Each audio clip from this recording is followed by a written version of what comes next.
নমস্কার দর্শক বন্ধু, আবারও আসলাম আরো একটা গুরুত্বপূর্ণ ভিডিও উপস্থাপন করতে। আশা করছি তোমরা প্রত্যেকে ভালো আছো, সুখে আছো। তোমাদের সুখ শান্তি সমৃদ্ধি কামনা করে আমি আমার ব্লগটা শুরু করছি। জয় শ্রীকৃষ্ণ, রাধে রাধে। আজ তোমাদের অত্যন্ত গুরুত্বপূর্ণ আমি একটা খবর দেবো।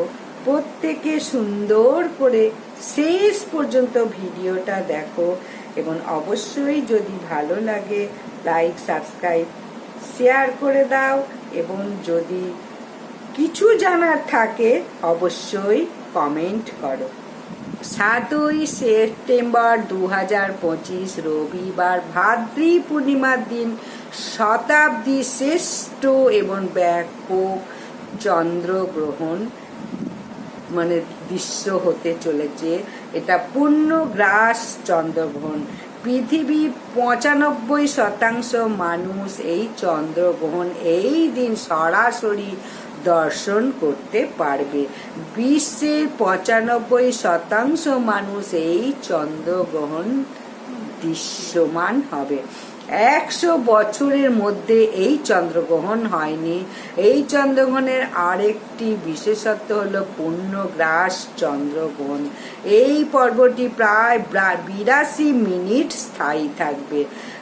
এটা যত চন্দ্রগ্রহণ ঘটে গেছে তার মধ্যে অন্যতম এই চন্দ্রগ্রহণ দীর্ঘস্থায়ী হয়ে দৃশ্যমান। এটা সম্পূর্ণ লাল রঙের চন্দ্রগ্রহণ, যা ব্লাড মুনও বলা হচ্ছে। এই ঘটনাটা তখনই ঘটে যখন পৃথিবী শুধুমাত্র লাল তরঙ্গ তৈরি করে চাঁদের মধ্যে পৌঁছে যায়। এই দৃশ্যটি অত্যন্ত আকর্ষণীয় এবং বিরল দৃশ্য। অধীর আগ্রহে সমগ্র দেশবাসী এই রবিবারের জন্য অপেক্ষা করছে।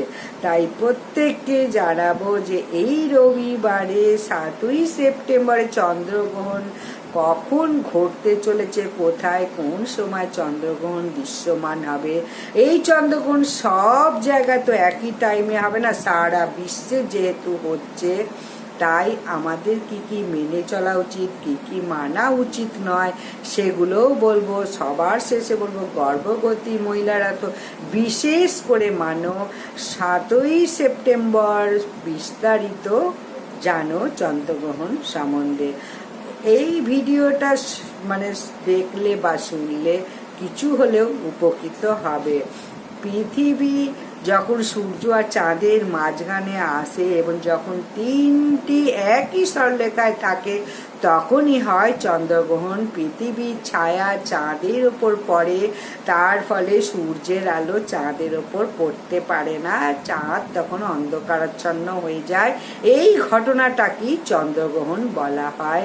এই 7ই সেপ্টেম্বর পূর্ণগ্রাস চন্দ্রগ্রহণ হবে। পৃথিবীর বায়ুমণ্ডল থেকে বিক্ষিপ্ত লাল আলো চাঁদের ওপর পড়বে, তার ফলে চাঁদকে গাঢ় লাল দেখাবে। একেই বলা হচ্ছে ব্লাড মুন। পূর্ণগ্রাস এটা নয় কিন্তু গ্রহণের সময় চাঁদকে দেখা যাবে না। চাঁদের পূর্ণগ্রাসের অর্থ হলো চাঁদের রঙের সম্পূর্ণ পরিবর্তন, অর্থাৎ চাঁদের রং হবে সম্পূর্ণ লাল, যাকে বলা হচ্ছে ব্লাড মুন বা রক্তাক্ত চাঁদ। 7ই সেপ্টেম্বর সব থেকে বড় দৃশ্য হলো এই চন্দ্রটি পৃথিবীর 95% মানুষই দেখতে পাবে। এই চন্দ্রগ্রহণ এমনই সময় হচ্ছে যখন কোনো স্থানে চন্দ্রগ্রহণের সময় সন্ধে, কোনো সময় চন্দ্রগ্রহণের সময় হচ্ছে মাঝরাতে, কোনো সময় আবার চন্দ্রগ্রহণ হচ্ছে ভোর রাত্রে। তাই চন্দ্রগ্রহণ এক এক সময় দেখা যাচ্ছে। দিনের বেলা চন্দ্রগ্রহণ হলে সাধারণত দেখা যায় না। ভারতীয় সময় অনুসারে এই চন্দ্রগ্রহণ শুরু হচ্ছে 7ই সেপ্টেম্বর রবিবার রাত্রি 9:57 এবং গ্রহণ স্পর্শ এই সময় থেকেই শুরু হচ্ছে। গ্রহণের পূর্ণগ্রাস শুরু হচ্ছে রাত্রি 11টা থেকে। পূর্ণগ্রাসের স্থিতি থাকছে 1 ঘন্টা 23 মিনিট।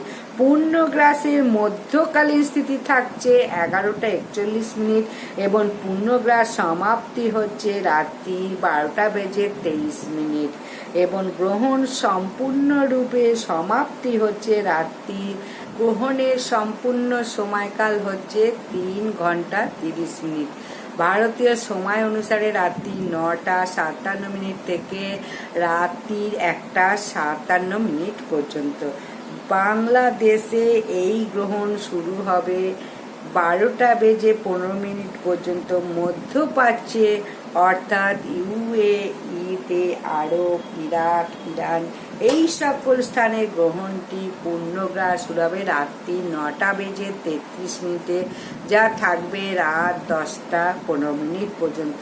ইউরোপের বিভিন্ন দেশে England, France, Germany, Italy, Portugal এইসব দেশে গ্রহণ দেখা যাবে 7ই সেপ্টেম্বর সন্ধে 6টা 33 থেকে। পূর্ণগ্রাস শুরু হবে থাকবে রাত্রি 7টা 15 পর্যন্ত। আফ্রিকা মহাদেশেও দক্ষিণ আফ্রিকা, নাইজেরিয়া প্রভৃতি দেশে গ্রহণ দেখা যাবে রাত্রি 10টা 43 থেকে রাত্রি 1টা 28 পর্যন্ত থাকবে। অন্যদিকে অস্ট্রেলিয়া, চীনে এই গ্রহণটি আবার ভোরবেলা দেখা যাবে। রাশিয়াতে গ্রহণটি দেখা যাবে মধ্যরাত্রে। কেবলমাত্র 2 আমেরিকা মহাদেশে কিছু অংশে এই গ্রহণটি দৃশ্যমান হবে না, তখন দিন থাকবে।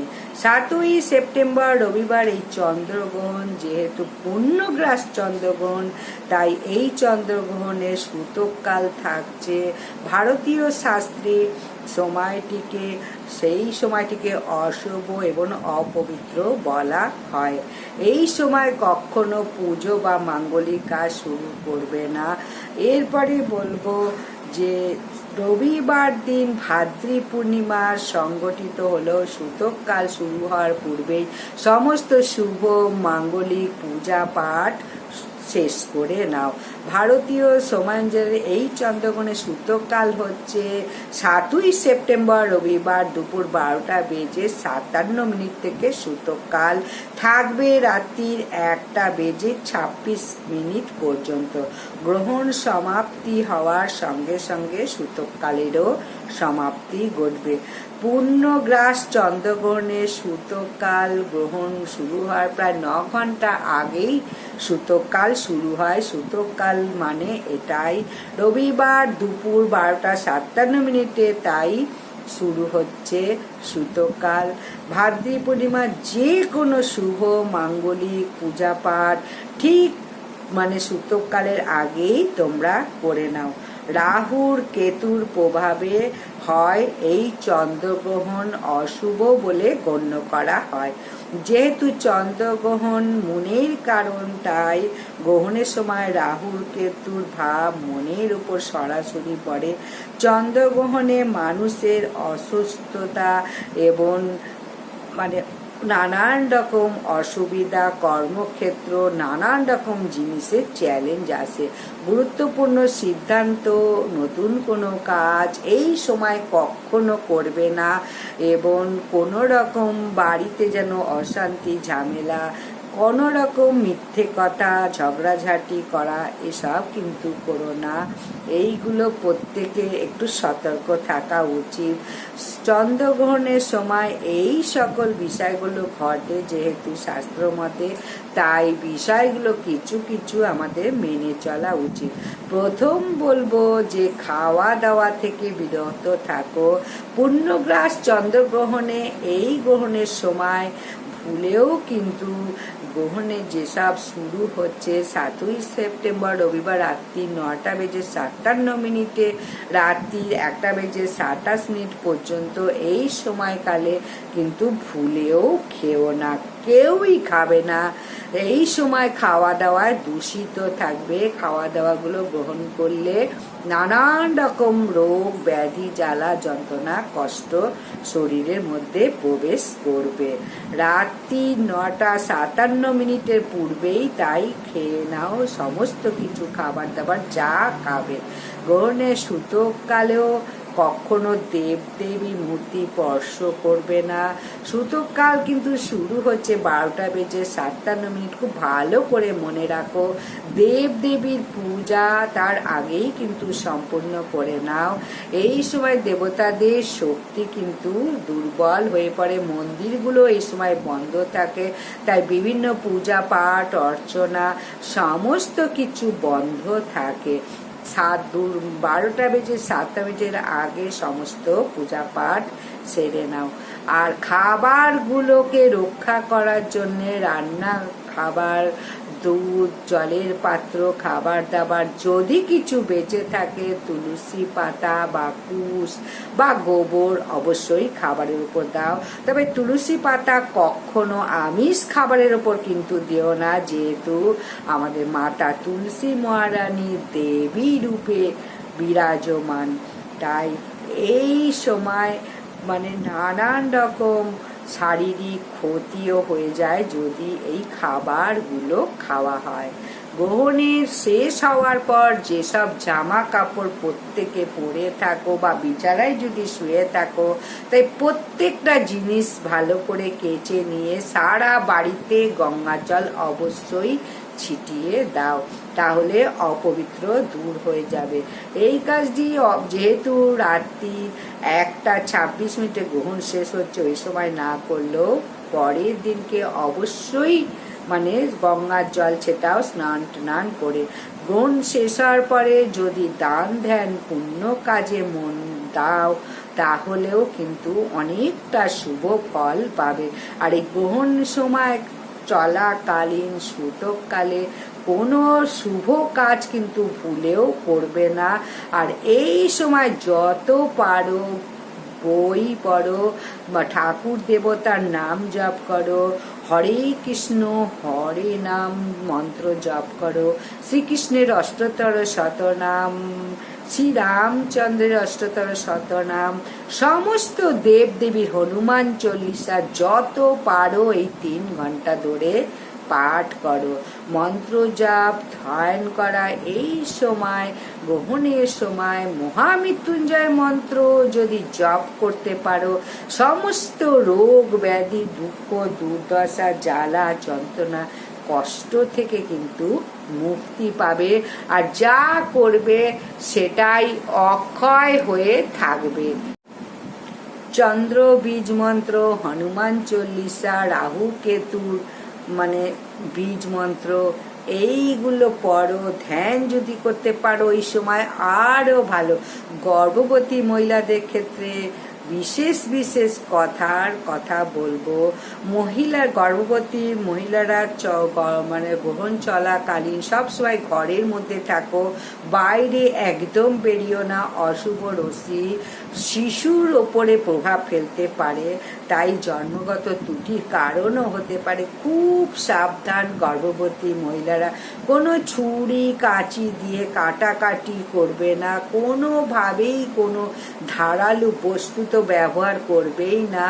গর্ভের শিশুর অঙ্গ প্রত্যঙ্গ সঠিকভাবে রাখার জন্য এইটা বিশেষভাবে মানো।